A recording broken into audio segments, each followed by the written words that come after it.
percebe ali em Gênesis, no capítulo da criação, o capítulo 1 e o capítulo 2, quando então ele sela, no capítulo 2, versículo 1 e 2, diz que havendo ele criado tudo, né, ele descansou. Havendo ele terminado os céus e a terra e toda a sua criação, ele então descansou no sétimo dia. E ele estabeleceu esse dia como um dia de descanso. E ele santificou e separou esse dia. Porque nesse dia ele acabou na sexta-feira, no final da tarde, ele acabou toda a sua obra. Então, adentrando o sétimo dia, no final da tarde, no pôr do sol, e então ele descansa, ele sela esse dia como um marco eterno da sua criação.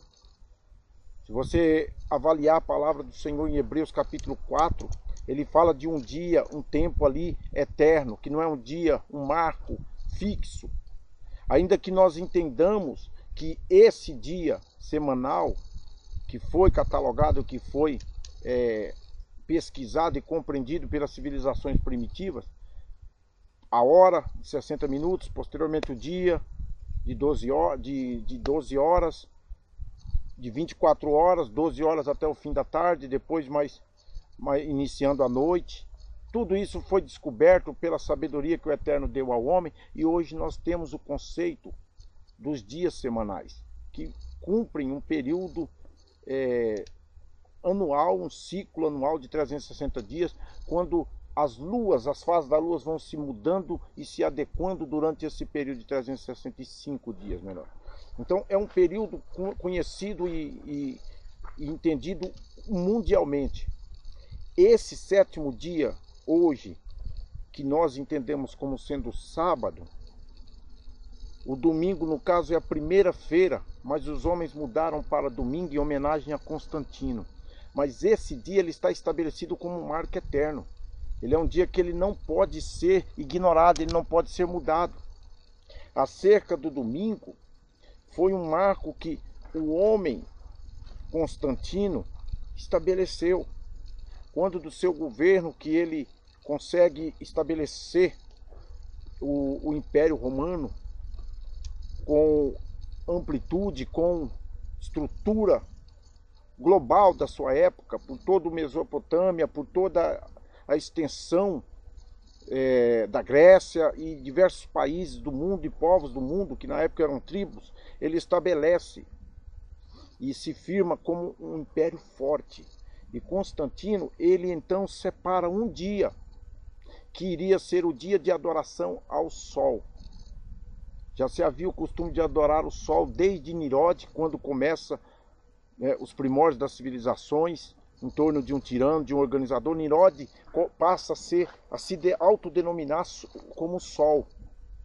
Quando ele morre, ele então é legado para o seu filho, essa transição de adoração, e Tammuz passa a ser adorado. E depois isso vai para Grécia, para Mesopotâmia, para Grécia, posteriormente chega até Roma, e é estabelecido esse dia como um dia de adoração e de homenagem, prestação de homenagem ao sol. Agora eu pergunto para você, onde está descrito biblicamente, escrituristicamente, você crê na palavra, você crê na Bíblia Sagrada, como um livro sagrado, um livro que é considerado mundialmente um livro sagrado. Eu convido você a pesquisar nas Escrituras e buscar referência acerca de um outro dia que não seja o sábado, o dia exclusivo da adoração e do descanso. E por falar em descanso, nós precisamos entender a lei do Altíssimo dentro do aspecto do amor, que o nosso mestre resumiu toda a lei pelo amor. E nós só podemos amar por obras. Aquele que diz que ama, ele guarda os meus mandamentos, dizia o nosso mestre. Então, se nós, de fato, confessamos amar ao Eterno e ao nosso Salvador, nós precisamos guardar os seus mandamentos, certo? E o dia que está descrito biblicamente, de Gênesis a Apocalipse, você lendo todos os profetas, você chega até os dias do mestre. Quando o mestre fala acerca do sábado, ele fala com uma certa aparente contradição, mas veja em Mateus capítulo 5, versículo 17, ele diz: não penseis que eu vim destruir a lei e os profetas. Eu não vim destruir, mas cumprir. Mas os homens da nação de Israel estavam tão exacerbada, estava tão enraizada, orgulhada nos ritos, mandamentos e preceitos da lei, os estatutos e juízos eram tão amplos e variados.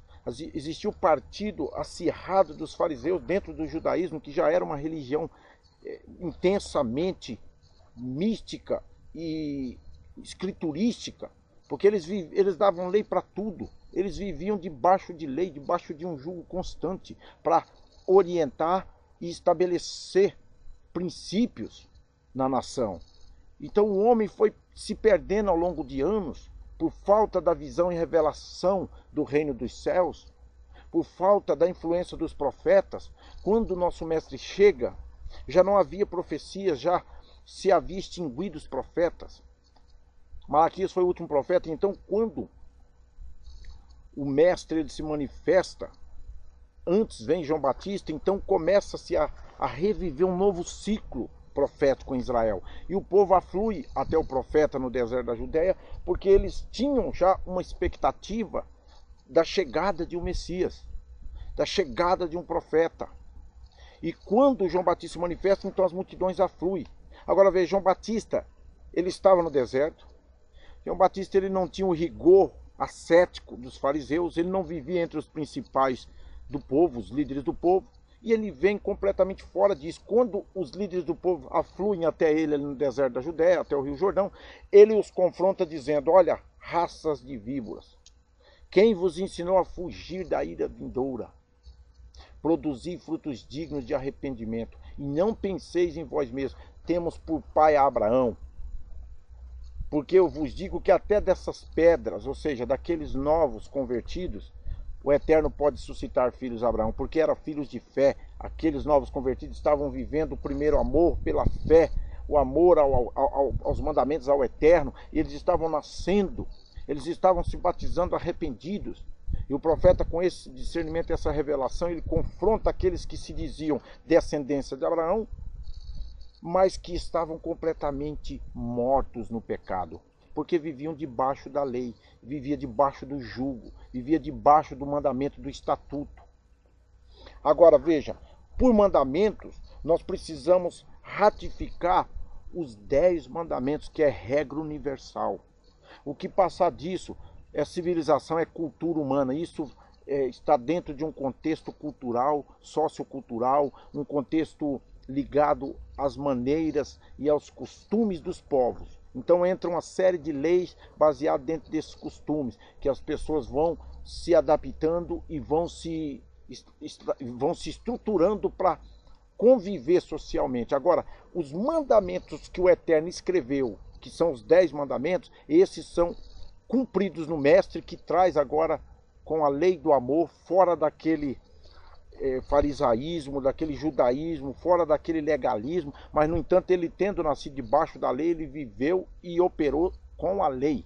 Então ele tinha o costume de ir aos sábados até a sinagoga. Sinagoga não era um propósito dele, porque ele vem edificar o templo do Altíssimo, e ele depois confronta o templo de Herodes, dizendo: não ficará aqui pedra sobre pedra. O propósito dele era que as pessoas viessem até ele, e por intermédio dele viessem até o Pai. Ele era o caminho, a verdade e a vida. Ele era o próprio tabernáculo do deserto e, por fim, o próprio templo do Altíssimo. E então nele eles achariam morada. Agora ele ensina que o sábado, que os judeus, os fariseus, consideravam tão exacerbadamente, de forma tão ignorante, bem como qualquer outro mandamento. Veja que ele mencionou todos os mandamentos confrontando aqueles homens. Quando os homens aludem sobre adultério, querem apedrejar aquela mulher, eles andavam visualmente, eles andavam fisicamente, estavam dispostos a tudo. Eles viviam com várias mulheres, mas no entanto queriam matar a mulher por ato de adultério. Então eles eram adúlteros e queriam adulterar a lei do Senhor, matando a pobre mulher porque foi pega no ato de adultério. Quando eles tinham várias influências com mulheres, moças, jovens virgens no templo, nas sinagogas, eles eram homens adúlteros, cobiçosos, gananciosos. E o Senhor os confronta dizendo: olha, Eu digo-vos que aquele que olhar para uma mulher com atitude de cobiça, no seu coração ele já adulterou com ela. Então veja que o mandamento, na visão do mestre, ele vai muito além desse mandamento humano, ele é muito mais rigoroso. Só basta olhar para você e já está adulterando com a mulher. Quando que a lei do Altíssimo, que hoje os cristãos desconsideram ou tendem a desconsiderar, como que se ela não tivesse cumprido, como que você vai desconsiderar a lei do Eterno se você diz amar ao Eterno, se você diz amar o seu próximo? Você tem que praticar a lei, você tem que ter uma referência. A lei, ela aponta o pecado para que depois você possa, por intermédio do Mestre, pelo seu Espírito Santo, você cumprir a lei. Você não está debaixo da lei, porque o Mestre veio, ele agora media, ele é o mediador entre o Pai e o homem. Ele é o mediador exclusivo. Então, antes os sacerdotes se impunham sobre o povo de tal forma que eles estavam arrogando o próprio juízo e a própria autoridade divina sobre o povo. Quando que o propósito era que eles conduzissem o povo ao Eterno e que o povo tivesse liberdade, que o povo pudesse viver para o Eterno e pelo Eterno. Mas, no entanto, a lei era infalível, mas, no entanto, ela não tinha em si a perfeição. Porque não tinha um modelo, não tinha alguém que pudesse, por mais influente que fosse no espírito do Altíssimo, como foi Moisés, como foram os profetas, como foi os santos e justos homens do passado, Noé sem lei, Abraão sem lei, todos justos, porque eles criam no Altíssimo. Então esse era o propósito. Então a lei vem para regrar o homem, conduzir o homem a Cristo, para que o homem entenda o caminho que ele tem que seguir para agradar o Eterno. Porém, isso tem que ser feito pela fé. Então o Mestre, ele vem como modelo para que o homem pudesse chegar, né, até o Pai, por intermédio de um homem perfeito, que foi o Mestre que cumpriu toda a lei. Então nós podemos entender o sábado, entre os mandamentos, os 10 mandamentos, como um mandamento perfeito, como qualquer outro mandamento. Você dirá, não, mas eu guardo todos os dias. Mas como você guarda? Se você trabalha, se você labuta, se você conquista, se você mercadia, se você negocia o tempo todo. Você não tem um tempo exclusivo para você cuidar de um órfão, de uma viúva.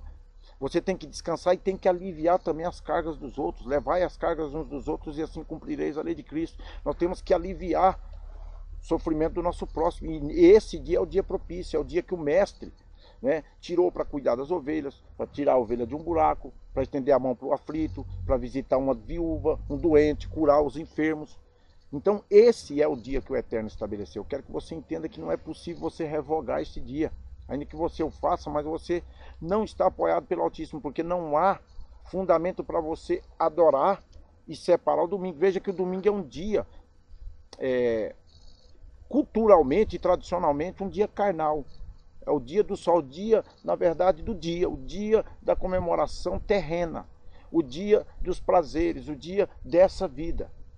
Ela diz em 1 Coríntios capítulo 15, acerca da dimensão da eternidade, do dia eterno e da ressurreição, que se nós esperarmos a Cristo só nessa vida, nós somos os mais miseráveis dos homens.